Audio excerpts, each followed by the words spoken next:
तो जो भी भक्त से देखता है तो सभी के मन में आनंद की प्राप्ति होती है। मैं आपको बता दूं, बरसाने में ऐसे ही एक हमारी तरह संतों के दर्शन कराते हैं। ब्रजेश जी उनका नाम है, चैनल का नाम बता दूं, ब्रज आधार श्री राधा। बड़ा सुंदर नाम है, ब्रज आधार श्री राधा। चैनल के माध्यम से महात्मा जी के दर्शन कराते हैं।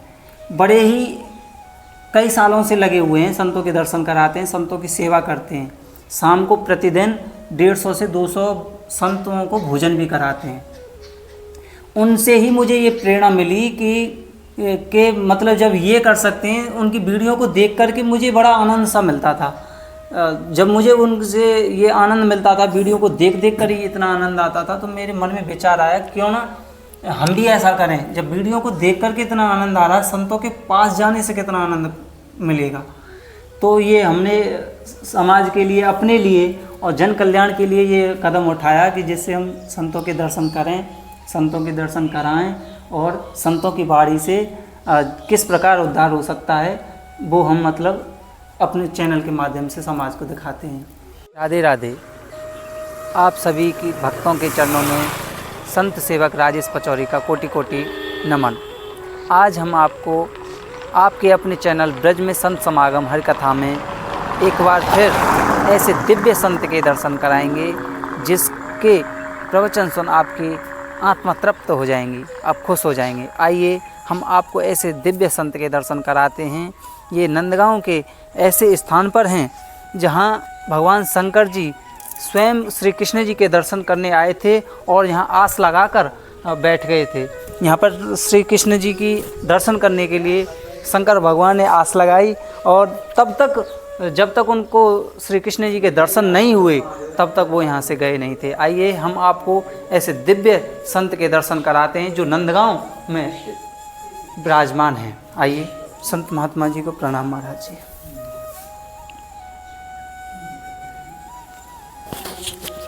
महाराज जी ये लगा दूँ कहीं, आप कंठी में लगा दूँ? जैसी आपकी इच्छा हो। महाराज जी माइक है, इससे ना आपकी आवाज़ हमारे उसमें चल जाएगी चैनल में। महाराज जी हमारा एक चैनल है ब्रज में संत समागम हरि कथा। इस चैनल के माध्यम से हम सामाजिक प्राणियों के संतों के दर्शन कराते हैं। वैसे तो संतों के दर्शन बड़े ही दुर्लभ हैं। आज हमको पता भी चला, हम काफ़ी दूर से आए हुए हैं, वृंदावन से हैं, तो बड़े ही कठिन हैं दर्शन, संतों के दर्शन। हम सामाजिक प्राणियों को संतों के दर्शन कराते हैं और उनकी वाणी से कुछ ऐसे प्रयास जो हमको जन्म मरण के बंधनों से मुक्त कर सकें, ऐसे कुछ उपाय हम संतों की वाणी से सुनते हैं महाराज जी। और आज हम आपके पास सत्संग के लिए आए महाराज जी। हमारा चैनल का उद्देश्य यही है कि सामाजिक प्राणियों के संतों के दर्शन कराएं महाराज जी। बात यह है कि भैया संत के तो दर्शन ही काफ़ी है। जी महाराज जी। संत के दर्शन से ऐसे सोचिए कि जो भगवान ने भी इस बात को कहा है कि हमें कहीं खोजने की आवश्यकता नहीं है। अगर संत की सेवा हो गई, समझ लो मेरी सेवा हो गई। संत दर्शन हो गए, मेरे दर्शन हो गई। लेकिन वो भी संत दर्शन के लिए ये भी नहीं है कि हम संत के दर्शन करने जा रहे, लेकिन मेरे दिल में अभिमान भरा पड़ा है, तो संत दर्शन के कोई फायदा नहीं है। क्योंकि कहा गया है संत मिलन को जाएंगे तज माया अभिमान, ज्यों ज्यों पग आगे धरे कोटिन जग समान। तो संत के दर्शन के लिए अगर जाते हो तो ये अभिमान और ये सोचो कि नहीं मैं तो बहुत बड़ा पैसे वाला अहंकार लेके नहीं जाना चाहिए। हाँ, और संत के तो दर्शन से ही सारे, लेकिन संत हो,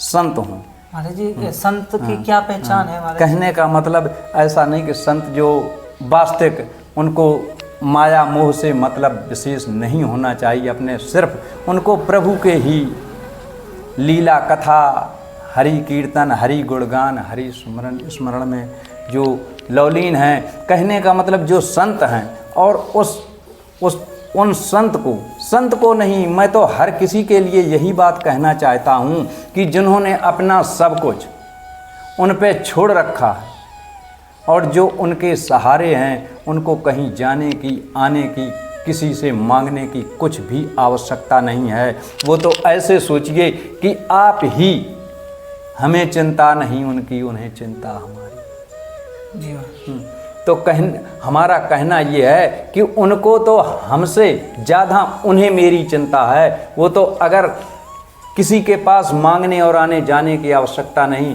अगर तुम्हें उस पर पूर्ण विश्वास है तो ऐसे सोचो वो तो भोजन की थाली लेके आपके पीछे पीछे दौड़ते फिरते।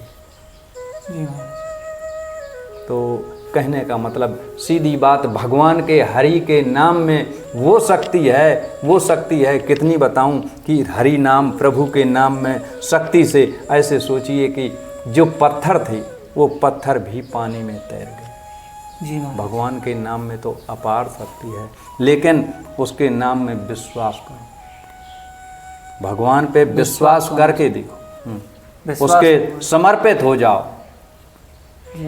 जब भगवान के समर्पित हो जाओगे तो वो आप ही सब कुछ देखेंगे, तुम्हें कुछ भी करने की ज़रूरत नहीं है। बैठ के उसका मनन करो, सुमरन करो, वो तो आप सब कुछ वहीं पे आपको सब कुछ वहीं मिलेगा, कहीं जाने आने की आवश्यकता नहीं है। क्योंकि और जो ये कहा जाए कि भगवान की कथा का, उन्होंने कहा वो बहुत बड़े व्यास हैं या बहुत बड़े संत हैं, उन्होंने कथा कही और उन्होंने ये कहा, भगवान की कथा को तो ऐसे सोचो शेष और सरस्वती भी कहने में सच्चा जाते हैं, क्योंकि अनंत हरि कथा अनंत। हाँ, उसकी तो कथाएं, लीलाओं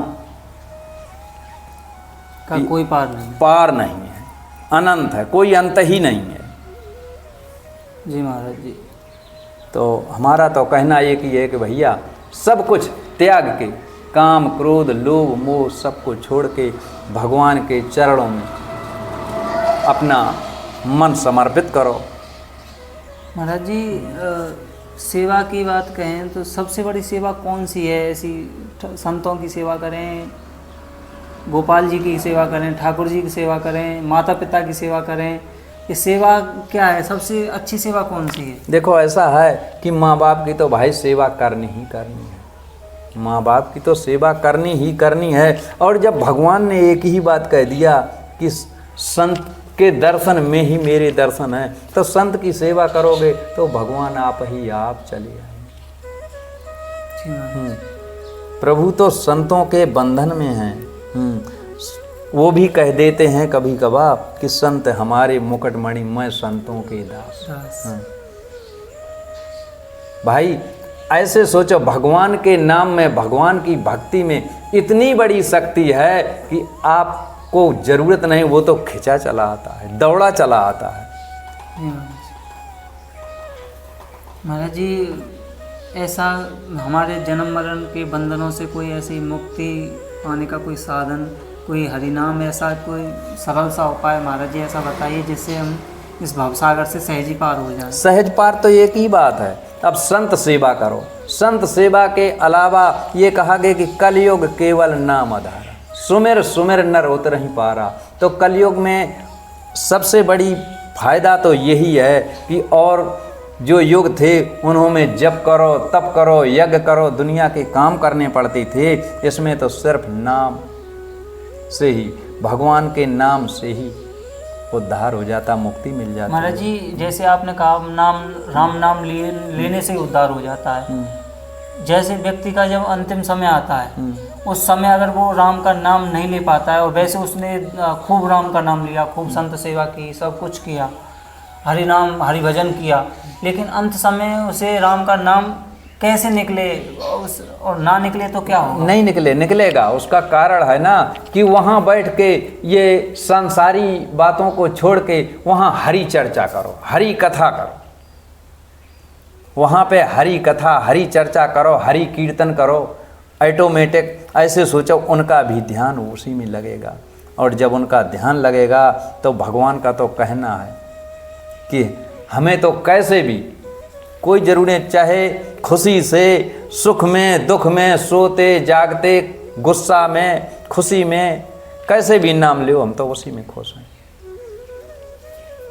अंत समय में राम का नाम लेता भी तो नहीं है, ये व्यक्ति की मानसिकता भी ये बनी रहती है कि मैं अपने बच्चों का छोड़ के जाऊंगा, उनको ये बता दूं माया कहाँ रखी है। कहने का मतलब यह है, सत्संग का बहुत बड़ा प्रभाव है। और मैं आपसे पहले ही कह चुका हूँ कि हरि के नाम में, भगवान के नाम में बहुत बड़ी शक्ति है। ये कहा गया सत्संग का तो बहुत बड़ा ही असर। जो आप वैसे सिखाने से नहीं, पढ़ाने से नहीं पढ़ पाता है बच्चा, और उसको कहानी के रूप में बताने से बहुत जल्दी असर पड़ता है। इसी प्रकार कहने का मतलब, जब वहाँ बैठ के भगवान की कथाओं को, लीलाओं का गुणगान किया जाएगी, चर्चा किया जाएगा उनके पास, तो ऑटोमेटिक उनका भी मन उन्हीं की तरफ दौड़ जाएगा। सही बात है महाराज। मतलब ठाकुर जी का सत्संग इतना करें कि मतलब अंत समय तक भी वही याद रहे। हरि जी का हरि भजन इतना करें कि आदत में ऐसा पड़ जाए कि उसके अलावा कुछ भी ना दिखे।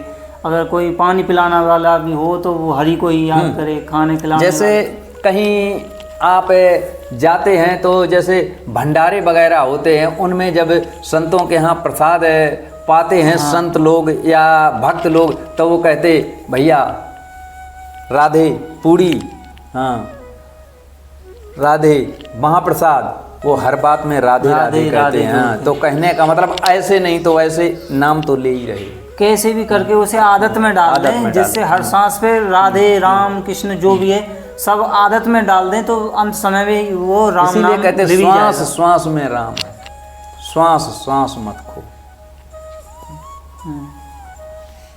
इसका एक साथ तो कुछ भी चाहोगे तो नहीं हो सकता है। धीरे धीरे धीरे धीरे करके एक्सपीरियंस करोगे तो आदत पड़ जाएगी। और जब आदत पड़ जाएगी तो ऐसे सपना भी देखते हैं तो वो भी सपने में भी वही मूर्ति नज़र आती है। जैसे आप कोई अन्य बातों के दिन में चर्चा करेंगे तो सपने में भी वही सपना आएगा। इसी प्रकार जब हरि चर्चा, हरि कीर्तन, हरि भजन में आपका ध्यान रहेगा तो सोते वक्त भी आपको उन्हीं की स्वप्न भी उन्हीं के देखेंगे, उन्हीं के देखो दर्शन भी आदत में ऐसा आ जाएगा कि उनके अलावा कुछ नहीं दिखेगा। बहुत सुंदर महाराज जी, सही कहा महाराज जी आपने। महाराज जी हम तो वैसे जैसे हम संतों के दर्शन करते हैं ना, जाते हैं, और जिस दिन नहीं जा पाते हैं तो अलग ही बेचैनी सी बनी रहती है हमारे मन में, उथल पुथल सी होती रहती है कि आज नहीं गए, क्योंकि मन बेचैन हो जाता है। क्योंकि संतों के पास जाने से इतना तो है, बड़ा आनंद मिलता है, आनंद की प्राप्ति होती है। ऐसा नहीं है कि हमको कोई संत महात्मा के पास जाकर के किसी एसी में जाकर आराम कर रहे हैं या क्या, नहीं ऐसा कुछ नहीं है। लेकिन संतों की जो वाणी से हरि चर्चा सुनते हैं बड़ा ही आनंद मिलता है, बड़े आनंद की प्राप्ति होती है।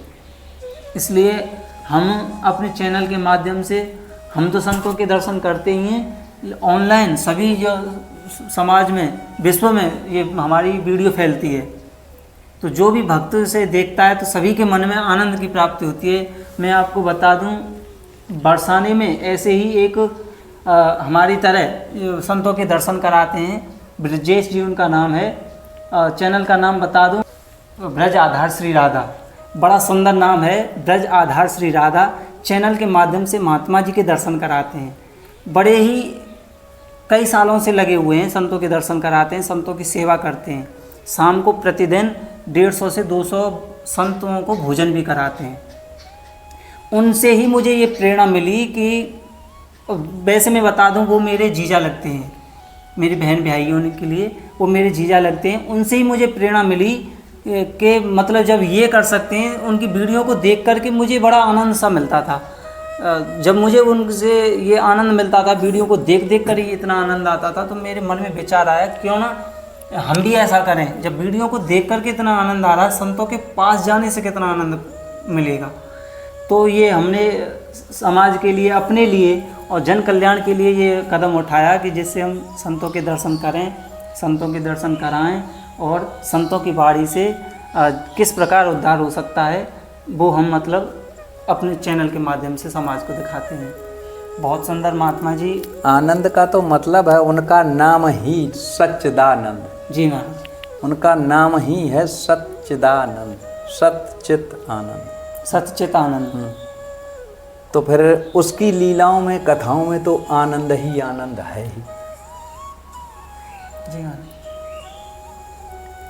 ये ऐसा है कि उसकी लीलाओं में अगर जिस किसी को आनंद नहीं आ रहा है, तो किसी एक रचनाकार ने कहा है,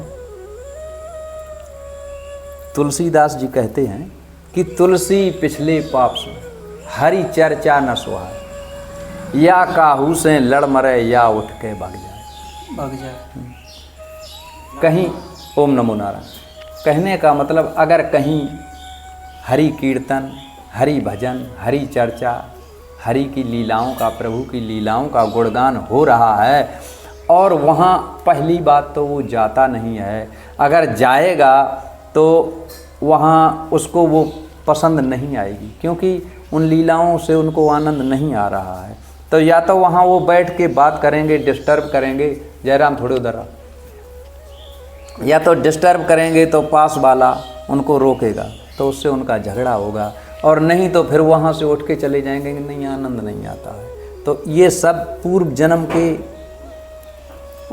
के जो कर्म है हमारे, उन्हीं से हमको, उनसे आपको वो काम पसंद नहीं आ रहे भगवान के। हाँ, हो सकता है पूर्व जन्म में हमारा व्यवहार कैसा होगा, राक्षस जैसा व्यवहार होगा, तो अब भी हमारा उसके लक्षण हमारे अंदर होंगे।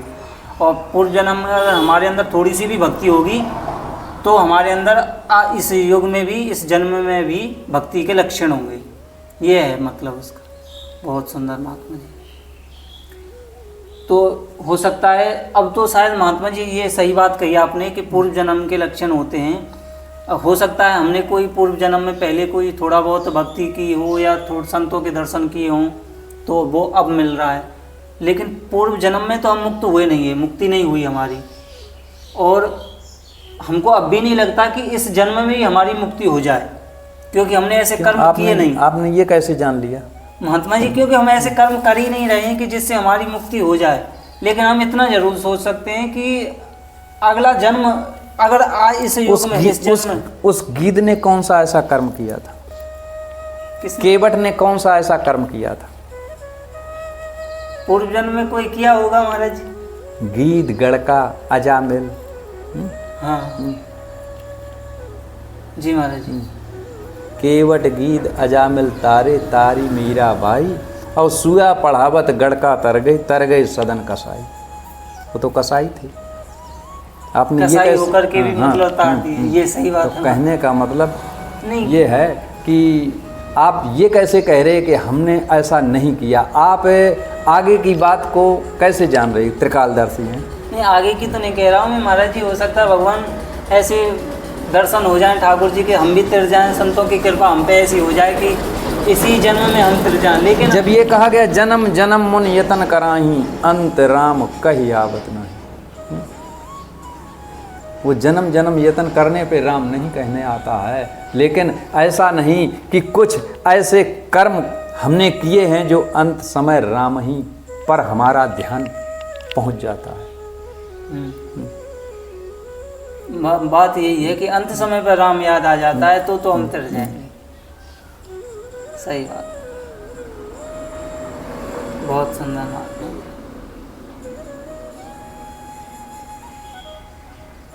महात्मा जी एक और पूछना था, आप यह नंदगांव में कब से वास कर रहे हैं महाराज जी? 9 साल हो गए। 9 साल हो गए आपको।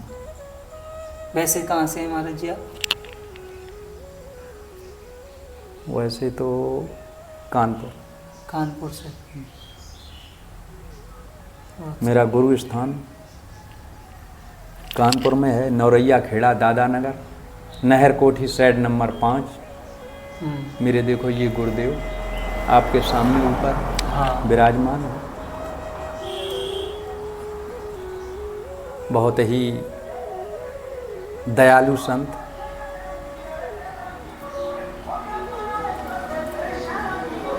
और हम तो यही कहेंगे कि ऐसे ही गुरुदेव हर किसी को ठाकुर जी मिलाते रहें।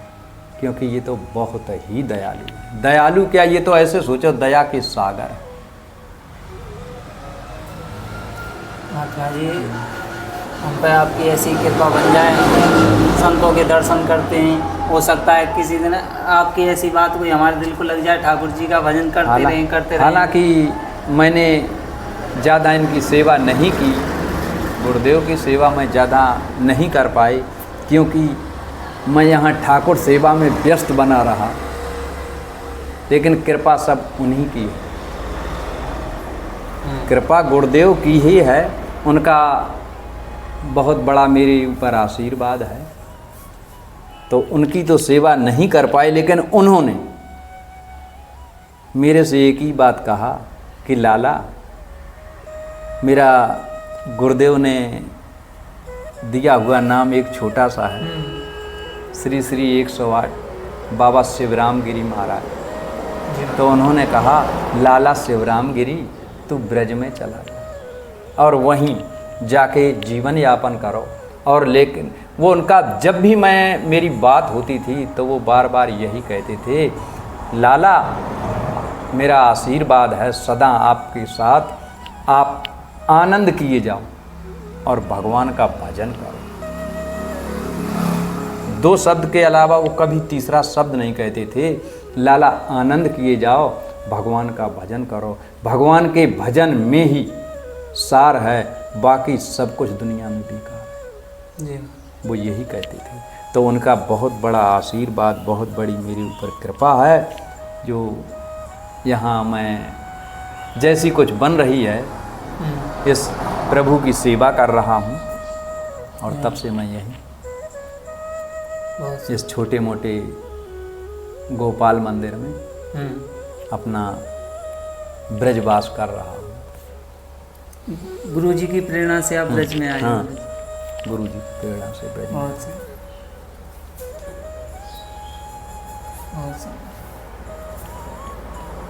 महाराज जी, हमारा तो उद्देश्य यही है कि संसार को इन चीज़ों से अवगत कराएं, इन चीज़ों को दिखाएं कि साधु और संत जो हैं इनका जीवन सहज ही नहीं है, सरल नहीं है, बहुत कठिन है, लेकिन साधुओं का संगत करना, साधुओं का सत्संग करना बड़ा सरल है अगर व्यक्ति करे तो।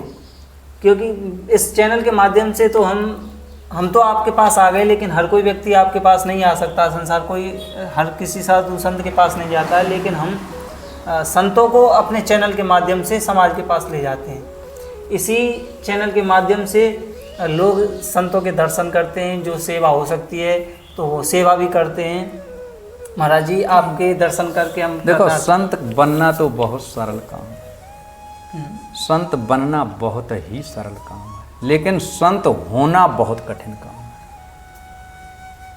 संत बनना बहुत ही सरल काम है और संत होना बहुत कठिन काम है। जी। संत बनने के लिए तो ज़्यादा 2-3 मिनट में ही संत बन जाएंगे। तिलक छापी लगा ली, घर छोड़ो, तिलक छापी लगा ली। पहले तो ऐसा था कि जटा बढ़ाने में टाइम लगता था, अब तो जटा ना बढ़ाओ तो साफ करवा लो। हाँ, सही बात है। तिलक छापी लगा के बन गए संत, लेकिन संत होना बहुत कठिन काम है। संत के लक्षण भी होने चाहिए, संत ऐसे ही थोड़ी नहीं बन जाते हैं। जी हाँ, बहुत सुंदर महाराज जी। जय।